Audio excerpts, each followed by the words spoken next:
So if I no longer can rely on external authority, if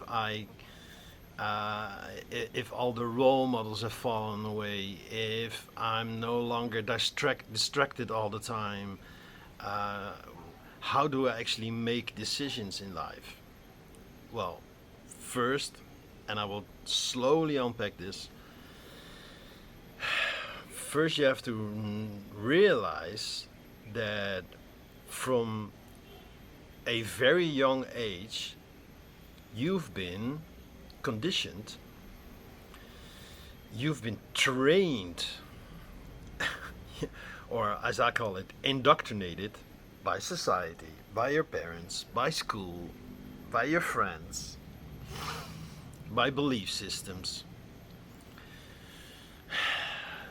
to not doubt anything, do not question reality. No, just follow the herd, follow the rest, do like everybody else.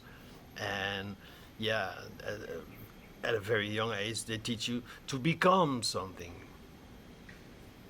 But I'm telling you, you already are. You're not becoming something. You are already, perfect the way you are. But your mind, which is heavily conditioned by fear narratives, it will tell you otherwise. It will tell you, yeah, but what if I speak my truth? Yeah, then people are not gonna like me anymore, or people are gonna argue with me, or people are gonna think I'm weird. Well, that's because they're conditioned to look at this way. As soon as you step out of these fear programs, as soon as you step out of these narratives, as soon as you step out of the I have to become something, or there's something wrong with me, and you look at the world like from an open perspective, like a child who is curious about life, and you start questioning things. Um, as soon as you let go of holding on to certainties, you will start to meet different people. And of course, you'll still meet people who will question you. Yeah, so what, and how are you going to make money? And how are you going to survive? And how are you going to do this? You're going to be alone for the rest of your life if you no longer believe in relationships. uh, I was like, I think it was in my 20s when I decided, no, this whole relationship program, it's so distorted, it's so diluted, you know it became this, yeah, one on one. But I've noticed many times when my friends, we have a group of friends and we were hanging out with each other all the time until they found, or until they, yeah, started a relationship, and then suddenly they just disappeared. They were like in this relationship and everything around it like it didn't exist anymore. And I've even recently went through this whole thing again for 5 years, and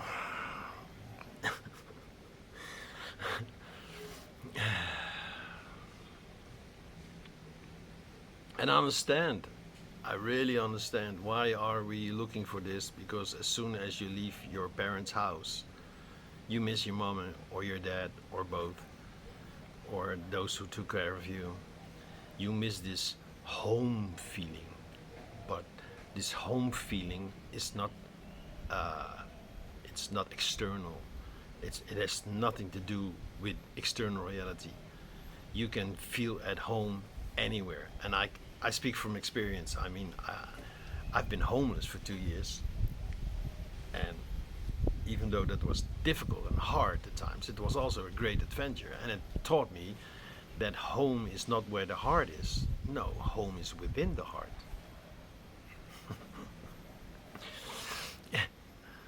So it doesn't matter where my heart is. No, Home is within the heart. Here, being with me, loving myself, taking care of myself.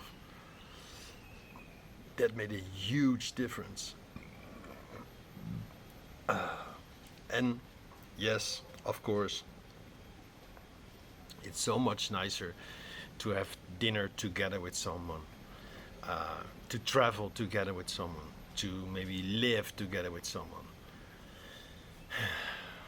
But because of these programs, these fear-based programs, these like I'm afraid of losing you, I'm afraid of being left alone, I'm afraid of being rejected, I'm afraid of not being good enough, I'm afraid of not being enough, then you hang on to each other. You don't want to let go of each other, and you start to you suffocate each other, and unconsciously, right? It's not like you're doing this on purpose. It's not like, yeah, I'm gonna suffocate myself because that's very helpful. It's very conducive. It's very liberating. No, actually, it's not. But going through that process can be liberating, because going through that process, you can at some point you will realize, I actually sometimes enjoy being alone. I actually enjoy making my own decisions. I actually prefer making my own decisions. I actually prefer going my own way, doing my own things. No longer have to take care of the other, or take notice of the other. That's the old program. That's the old, what they call parentification. So many people, they grow up with parents who are still basically little children, just in a grown-up body, screaming for your attention, screaming for your confirmation, screaming for validation, and you are, taking care of them. As a child, you were taking care of your parents. And the only way to stop this, the only way to break this loop, is to step out of it and start taking care of you. And yeah, of course, society is gonna claim, or your friends or everybody around you is gonna claim, yeah, you're so selfish. Yeah, you're so self-absorbed. You're so focused on you. Yeah, and that's a good thing. I mean, being selfish doesn't mean you don't care about everybody else. No, it actually means you can really care about anybody else because you're first taking care of you. I mean, how can you pour water from an empty can? How can you give when you are disconnected from source?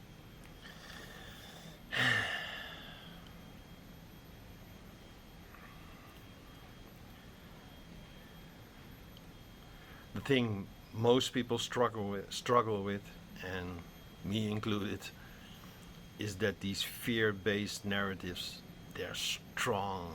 They're everywhere. That we are so deeply indoctrinated. Sometimes fear even disguises itself as intuition. Yeah, because someone said, yeah, fear wants certainty, but I feel I don't need certainty. I just need to be taken care of. I need. I.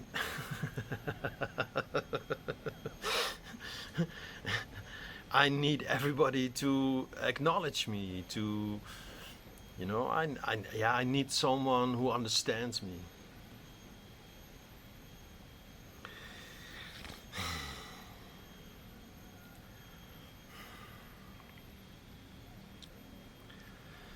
So recently, and it's already been 6 months, I went through a breakup, and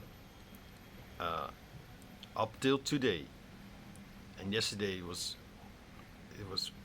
was very in my face how much I miss her. In a couple of days, I will be leaving Thailand. I will be leaving Indonesia. I will be moving to Thailand, and then after 2 weeks I will be moving back to the Netherlands, away from my ex-girlfriend, away from the person who I loved dearly, who I spent pretty much every minute of together. And in 2025, we already started, slowly splitting ways, but still close to each other, and still allowing each other to be close, to be intimate. But the intimacy slowly faded because slowly she started to see me as the enemy, the way I see it. She says, "Yeah, um, our ideas no longer resonate with each other. I don't resonate with your ideas. I see that our ideas, our way of looking at life, has become too different." Well, I have friends who have like completely different way of life, and they're one of my best friends. It's the narratives, It's what we call what we tell the stories we tell ourselves. And like I said, I slowly became the enemy. I slowly became, how did she say it? Yeah, I no longer feel safe with you. So slowly, I became the one who was unsafe.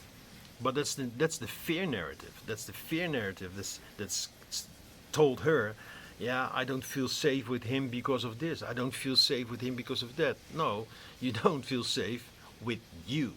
Because if you feel safe with you, you pretty much can feel safe with everybody. And then, of course, you can choose like, okay, so I don't want to talk with you because you always talk about yourself, and I would rather connect with someone who is also open to me. But that's the thing, I became the bad guy. I became the one who hurt her, who abused her, who what's the word?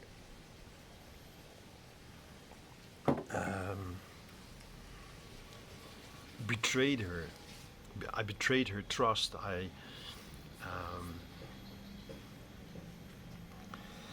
Yeah, she felt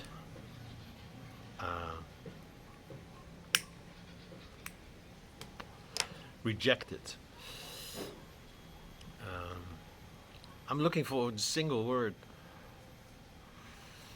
when someone leaves you behind.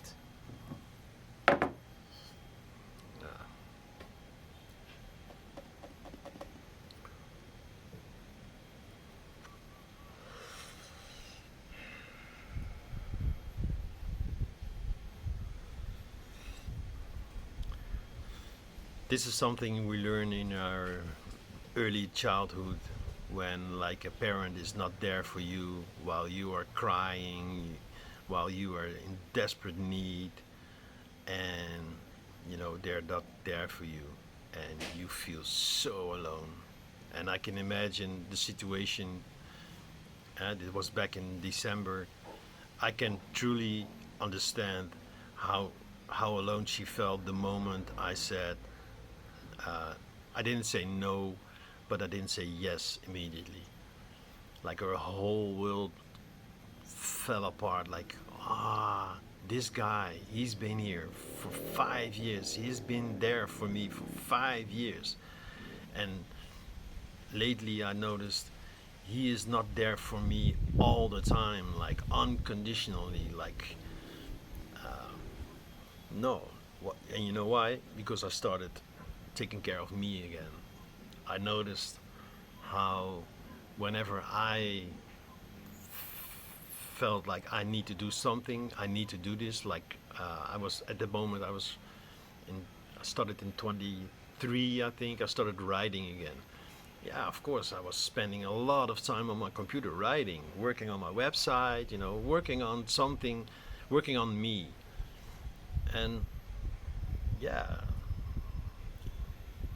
of course she felt rejected. Of course she felt like uh, left alone, ignored. I can understand, totally understand. I felt the same. I mean, the moment she said, uh,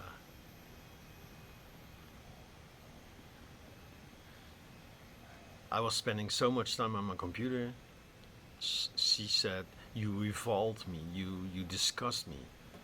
Seeing you behind your computer all freaking day, it disgusts me."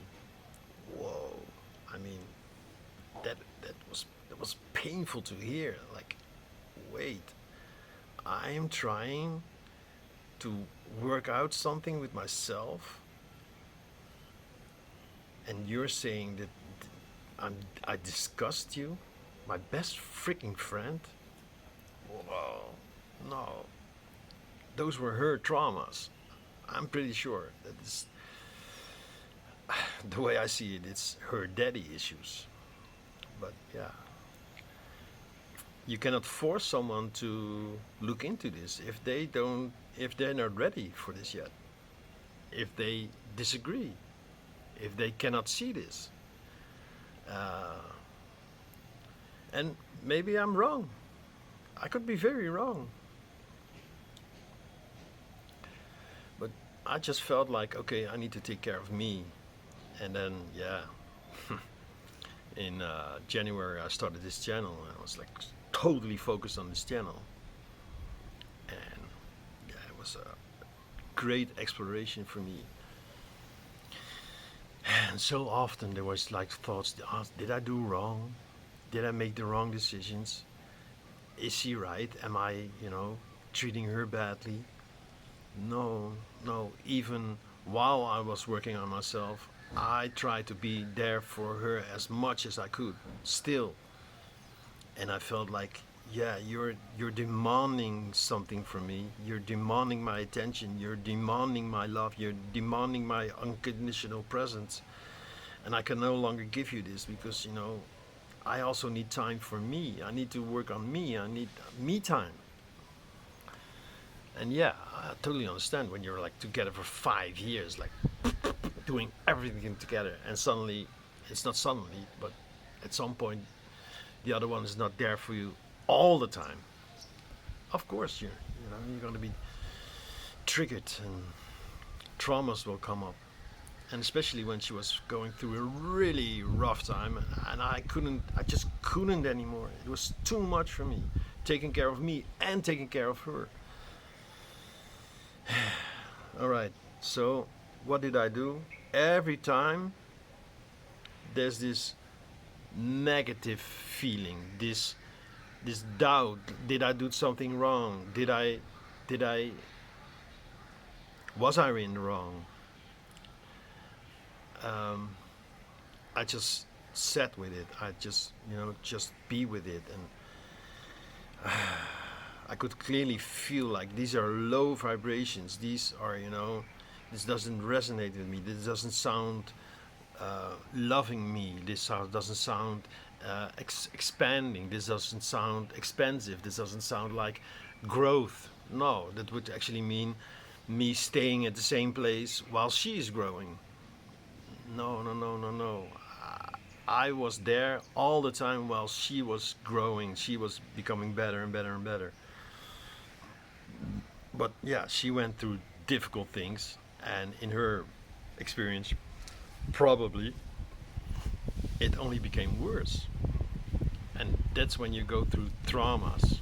That's when it's the same as I talked into when in episode 3, actually the Matrix. Once you start realizing how much your life has been controlled, how much your life has been based on fear narratives, on certainty. You need certainty. Yeah, I need certainty. Yeah, because what if? What if? What if? Yeah, but why are we not taught? Yeah, but what if? What if this is actually better? So at some point, I realized the whole breakup thing. It's actually good for both of us. Of course, I didn't want to end the friendship this way. I still would love to stay friends. I still would love to communicate with her, to be in contact with her. Um, because, you know, I still consider her a friend.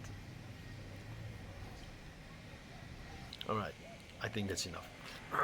So much more. See you in the next.